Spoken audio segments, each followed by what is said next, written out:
Hi, I'm Michelle Begue with a look at what's happening in Latin America now. But first, our news trivia.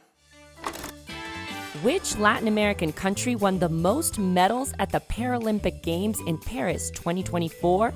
We'll have the answer later. Confirma. Peru's former president, Alberto Fujimori, who ruled between 1990 and 2000, died at age 86. Fujimori was credited with defeating hyperinflation and the insurgency group Sendero Luminoso. He also signed a peace agreement with neighbor Ecuador after decades of territorial conflict. The son of Japanese migrants, Fujimori was forced to leave office after allegations of corruption, and he was later sentenced to 25 years in prison on charges of human rights violations. In December, the Constitutional Court ruled in favor of a presidential pardon issued in 2017, and he was released due to his ill health. Last July, his daughter, Keiko, also a politician, had announced Fujimori had intentions to go back to politics despite his battle against cancer. Now let's go to my colleague Al Baverstock in Mexico, who has a special report. A high-powered war is underway in Mexico to define the leadership of the world's most powerful drug cartel. The capture of Sinaloa cartel founder El Mayo Zambada in early August left a power vacuum at the top of the criminal organization, and opposing factions led by Zambada's own son and the sons of El Chapo Guzman are at war. By Tuesday, the death toll had climbed to 4 people. Schools have been closed, cars set ablaze in roadblocks, Mexican soldiers wounded, and curfews instated as once sleepy towns around state capital Culiacan have become battlegrounds for fighting fueled by military-grade firearms trafficked from the United States. Mexico's government has responded by deploying military reinforcements to protect civilians caught in the crossfire. But with no resolution to the conflict in sight, Sinaloa will remain in a sort of state of civil war until the cartel defines its next generation of leadership.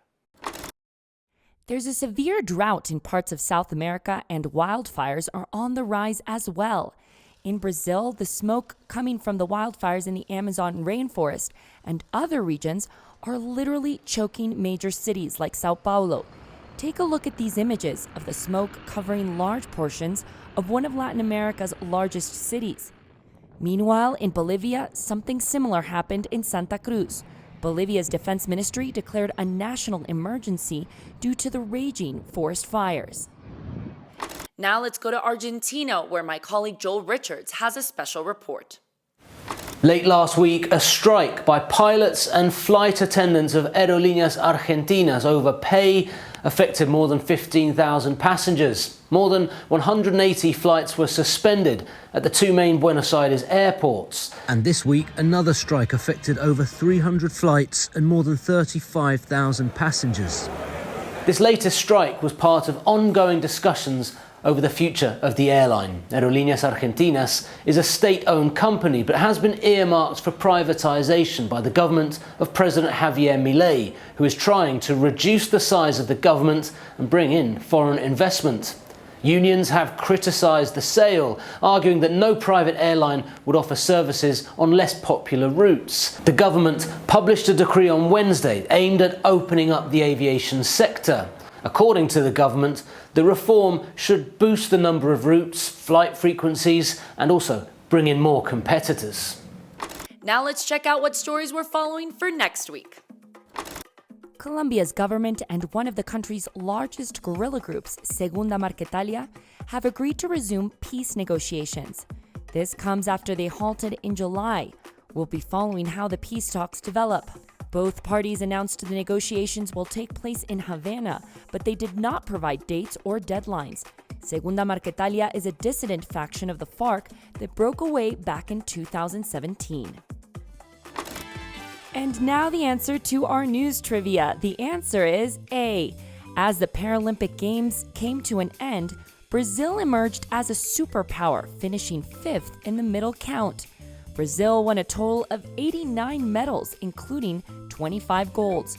The second best performance by a Latin American country belongs to Colombia with 28 medals. Mexico came in third place in the region with 17 medals. Paralympic athletes from Argentina, Cuba, Venezuela, Chile, Ecuador, and Peru also brought home medals. In total, Latin America won 176 medals, which accounts for 10% of them, a historic performance for the region. And that's it for this week. We'll see you again soon on Latin America Now.